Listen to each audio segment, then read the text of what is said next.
नमस्कार किसान साथियों, कैसे हैं आप। उम्मीद करता हूं बहुत ही बढ़िया होंगे। किसान साथियों, आज की वीडियो में हम बात करेंगे धनिया की खेती के बारे में।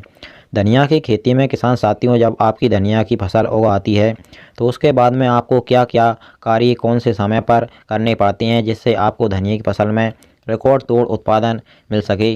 धनिया की फसल उगने के बाद में कटाई तक जितने भी कार्य, खाद, स्प्रे, पानी, समय समय पर देख रेख एवं पूरी जानकारी हम आपको इस वीडियो के ज़रिए बताएंगे। तो वीडियो को शुरू से लेकर एंड तक पूरा वॉच ज़रूर कीजिएगा।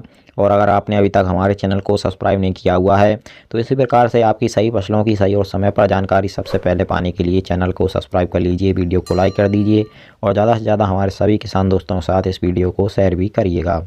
सबसे पहले किसान साथियों, धनिया की फसल उगने के बाद में धनिया की फसल में पहली सिंचाई करनी होती है, पहला पानी लगाया जाता है। जब हमारी धनिया की फसल 5 से 7 पत्ती एवं उगने से 25 दिन की हो जाती है तो समय पर धनिया की फसल में पहला पानी लगाया जाता है।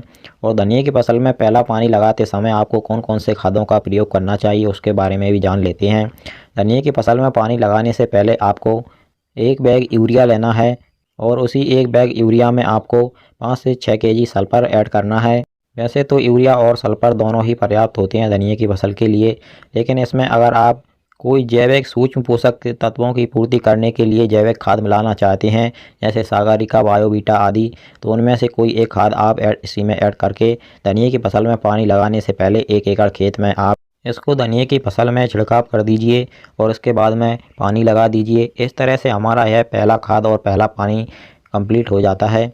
इसके बाद में बात आती है पहले स्प्रे की। तो पहला स्प्रे अगर आप धनिया की फसल में करना चाहते हैं तो किसान साथियों NPK 05234 का स्प्रे आप धनिया की फसल में कर सकते हैं।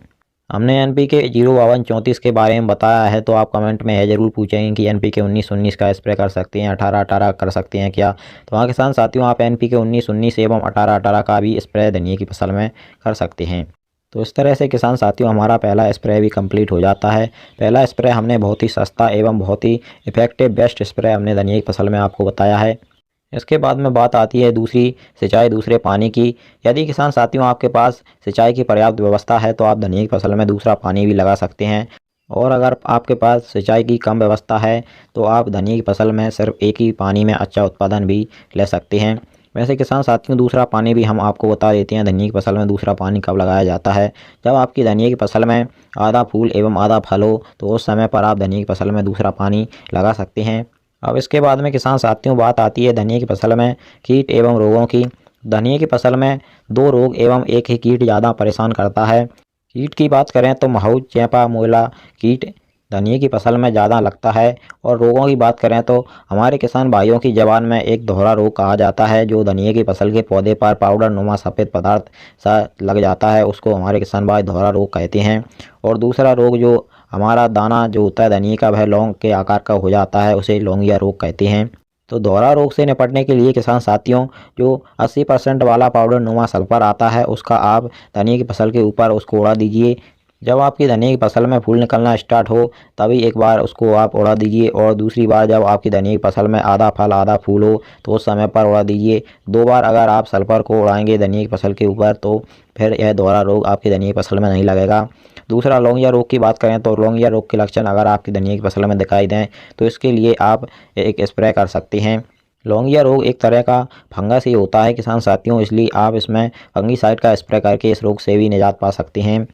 और कीट की बात करें तो किसान साथियों महू, चेपा, मोला कीट से आसानी से निपटने के लिए आप इसमें कीटनाशक का स्प्रे करके इससे आसानी से निजात पा सकते हैं। बस ध्यान रखिएगा यह कीट आपकी धनिया की फसल में ज़्यादा ना फैल पाए, थोड़े से ही लक्षण इसके दिखाई दें तो आप तुरंत स्प्रे कर दीजिए। यह कीट बहुत ही जल्दी खत्म हो जाता है। और हाँ किसान साथियों अगर यह कीट ज़्यादा बढ़ जाता है तो आपकी पूरी फसल को बर्बाद भी कर सकता है।